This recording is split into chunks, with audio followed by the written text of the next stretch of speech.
Hello everyone. সেদিন আমার সকালটা শুরু হয়েছিল বৃষ্টির সাথে। আর আমি যখন উঠেছি তারপর থেকে আমার টিউশন যাওয়ার কথা ছিল।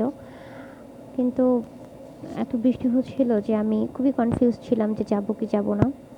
কিন্তু পরবর্তীতে বের হয়ে পড়ি। আর এই তো যেতে যেতে দেখছেনই আমার অবস্থা এরকম যে তখনও বৃষ্টি হচ্ছে। পরবর্তীতে আমি এভাবেই উঠে যাই, আমি এভাবে চলে যাই এবং পরবর্তীতে চলে যাই, তারপর পড়াই।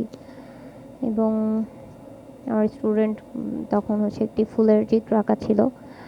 এবং আমি যখন বের হই তখন এত বেশি বৃষ্টি ছিল, প্রচণ্ড বৃষ্টি হচ্ছিল। অ্যান্ড রাস্তার অবস্থা তো দেখতেছেনই কী অবস্থা হয়ে গেছে অলরেডি। পরবর্তীতে আমি যাই হোক লাকিলি একটা অটো পেয়ে যাই এবং পরবর্তীতে অটোতে করে আমি আমার রুম পর্যন্ত চলে আসি। এটা হচ্ছে আমার ক্যাম্পাস, অ্যাজ ইউজুয়াল যেমন দেখতেছেন অনেক সুন্দর। অ্যান্ড আমি আমার হল রুম পর্যন্ত চলে আসি এবং যখন আসি তখন 10টা 26 বাজে। আমি সকাল থেকে টিউশন করায় চলে আসছি।